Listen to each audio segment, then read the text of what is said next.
એટલે કે 12 વર્ષ પછી આપણને એમ લાગે છે કે આપણું સંતાન આપણાથી દૂર જવા લાગ્યું છે, ધીમે ધીમે ઇન્ટ્રોવર્ટ થવા લાગ્યું છે.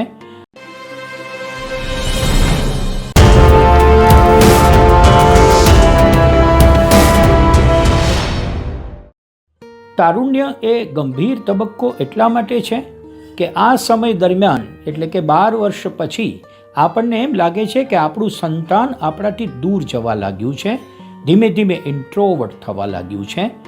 કારણ એ છે કે એના શરીરમાં એવા ફેરફારો થઈ રહ્યા છે કે જે બાળક અનુભવી શકે છે, પણ એ કોઈને અભિવ્યક્ત કરી શકતો નથી. અભિવ્યક્તિની ગૂંગળામણનો આ સમય છે. પેરેન્ટ્સ તરીકે આપણે એ ચિંતા કરવાનો સમય છે કે આ ગાળા દરમિયાન આપણા સંતાન સાથે પ્રોએક્ટિવ કોમ્યુનિકેશન આપણે બંધ ન કરીએ, એમને પ્રશ્નો ન પૂછીએ, એમને આ કેમ થયું ને શું થયું તે કેમ કર્યું એવું કશું ન પૂછીએ, પરંતુ એમને હાય હલ્લો કહીએ અને એમને જે કંઈ ગમે છે એવી વાતોથી પ્રત્યાયન જાળવી રાખીએ.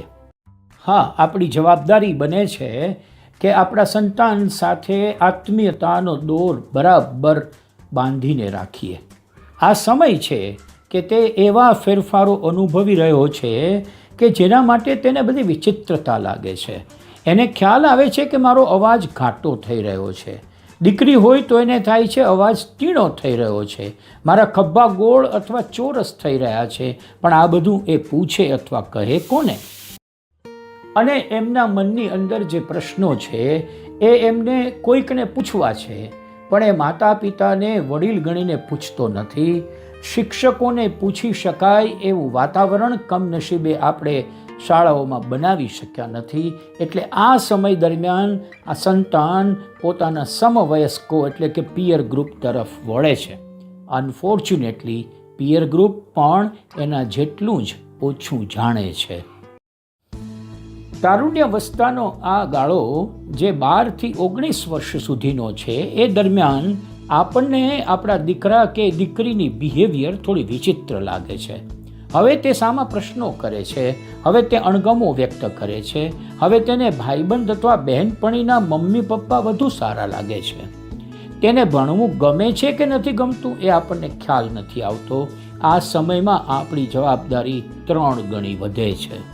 એટલું પણ યાદ રાખવાની જરૂર છે કે આ 6ઠ્ઠો, 7મો ને 8મો તબક્કો એ હકીકતમાં તરુણાવસ્થાના જ તબક્કા છે, જેમની અંદર પૂર્વ પુખ્તાવસ્થા પણ આવે છે અને મધ્ય પુખ્તાવસ્થા આવે છે. એટલે કે તમે પુખ્ત થવા તરફ આગળ વધી રહ્યા છો અને બીજા તબક્કામાં તમે પુખ્તાવસ્થાના મધ્યાહ્ન ઉપર છો. બરાબર યાદ રાખવા જેવું છે કે આ તબક્કાઓ સાચવવા જ પડશે. આ 5મા તબક્કામાં તરુણ અથવા તરુણી પોતાની જાતને ઓળખવા માટે મથામણ કરે છે. એમને અગાઉ થયેલા અનુભવોના આધારે એ પોતાના અહમની ઓળખને નિશ્ચિત કરવા માગે છે કે મારો અહમ સાચો છે કે ખોટો છે. એ પ્રશ્નો નથી પૂછતા, પણ એનું ઓબ્ઝર્વેશન, એનું અવલોકન, બારીક નિરીક્ષણ આ સમયગાળા દરમિયાન વધે છે અને એમાંથી તારણ બંધાય છે. 12-13 વર્ષ સુધી એમણે પ્રશ્નો પૂછીને પોતાના કેટલાક પ્રવૃત્તિઓ રજૂ કરીને તમારી સાથે અનુબંધ બાંધ્યો છે. એમાંથી તેને ઘણા ઇનપુટ્સ મળ્યા છે.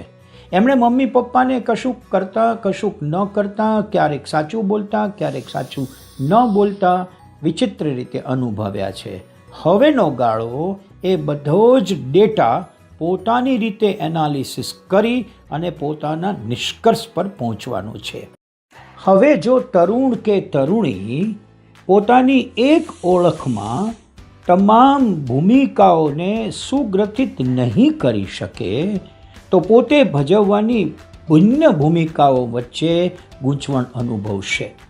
એટલે કે અત્યાર સુધી એણે પોતાનો એક રોલ ભજવ્યો છે, પણ હવે એને અનેક રોલ્સ ભજવવાના છે અને એ રોલ માટે એ પૂર્વાનુભવ, પાસ્ટ એક્સપિરિયન્સનો ઉપયોગ કરે છે.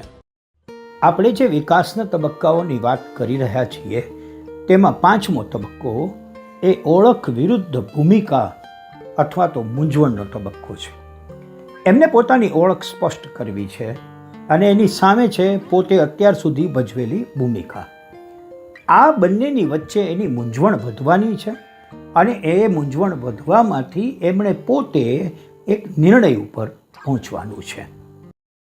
સંતાનના વિકાસનો છઠ્ઠો તબક્કો એને પૂર્વ પુખ્તાવસ્થા કહે છે, એટલે પ્રી મેચ્યોરિટીનો સમય. જો વ્યક્તિ પોતાના નજીકના સંબંધની લાગણી પ્રાપ્ત કરી શકે આ ગાળા દરમિયાન, તો એમાંથી એને એવું શીખવા મળે છે કે હું પણ અન્ય વ્યક્તિઓ સાથે નજીકના સંબંધો કેળવી શકું તેમ છું. એનો અર્થ એવો થયો કે એમને સંબંધની જેવી લાગણી આપણે ઇનપુટ તરીકે આપીશું, એવી જ સંબંધની લાગણી એ બીજા પ્રત્યે પણ દર્શાવવાનો પ્રયાસ કરશે અને અન્ય સગા સંબંધીઓ સાથે લાગણીનો વિનિયોગ કરશે. જો આમાં નિષ્ફળતા મળે તો પછી સંતાન એકલતાવાદી થઈ જાય છે. પોતાનું કોઈ નથી કે જેના ઉપર આધાર રાખી શકે એવી ભાવના અહીં વિકસે છે. આપણે સમજી શકીએ છીએ કે બહુ નાની નાની ને ઝીણી ઝીણી વાતો પણ આપણા સંતાન ઉપર અસર કરવાની છે. મારી લાગણી હું કેમ વ્યક્ત કરું છું એ પ્રમાણે શીખીને, જોઈને, અવલોકન કરીને મારું સંતાન પણ પોતાની લાગણી અભિવ્યક્ત કરતાં શીખશે. મને જો એકલતા ચાલતી હોય તો એ એકલતા હું મારા સંતાનમાં પણ ટ્રાન્સફર કરું છું અને એના ઉપર એવી ભાવનાનો વિકાસ થવા દઉં છું. વિકાસનો સાતમો તબક્કો એ મધ્ય પુખ્તાવસ્થાનો છે, એટલે કે મેચ્યોરિટી મધ્યાહ્ન ઉપર પહોંચી છે. આ બહુ ડિસ્ટર્બિંગ તબક્કો છે. અહીં એક તરફથી સર્જકતા ઉછાળા મારે છે તો બીજી તરફથી સ્થગિતતા એટલે કે સ્ટેગ્નેશન પણ ભાર દઈ રહ્યું છે. આ વયે સમાજ પ્રત્યેનું દૃષ્ટિબિંદુ સ્થિર થયું હોય છે. અન્ય માટેની પોતાની જવાબદારી સ્વીકારવા તે તૈયાર. સાતમા તબક્કામાં કે જે મધ્ય પુખ્તાવસ્થાનો સમય છે, એમાં અન્ય માટેની પોતાની જવાબદારી સ્વીકારનાર જે સંતાન બને તે વધુમાં વધુ પ્રોડક્ટિવ બને છે અને ભવિષ્યમાં સુખી બને છે. અને એમાં જે નિષ્ફળ જાય છે એ સંતાન સેલ્ફ સેન્ટર્ડ એટલે કે સ્વકેન્દ્રી બનવા લાગે છે. એ માત્ર પોતાનું વિચારીને જીવવાનો માર્ગ પસંદ કરે છે. વિકાસનો આઠમો તબક્કો એ ઉત્તર પુખ્તાવસ્થાનો છે અને આ આપણા સંતાનની વિકાસની છેલ્લી કડી છે. અહીં પરિપૂર્ણતા છે, ફૂલફિલમેન્ટ છે, પણ એની સામે જો ફૂલફિલમેન્ટ ન મળે તો નિરાશાનો બહુ મોટો ભય રહેલો છે. આપણે અહીં વિશેષ કાળજીની જરૂર છે.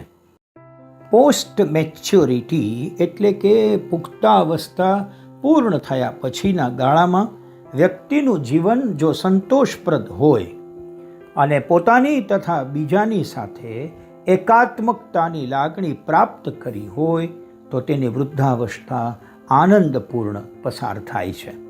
પરંતુ જો તે અનુભવે કે તેનું જીવન નિષ્ફળતાઓથી ભરેલું છે તો તે જીવનભર નિરાશામાં ગરકાવ થાય છે.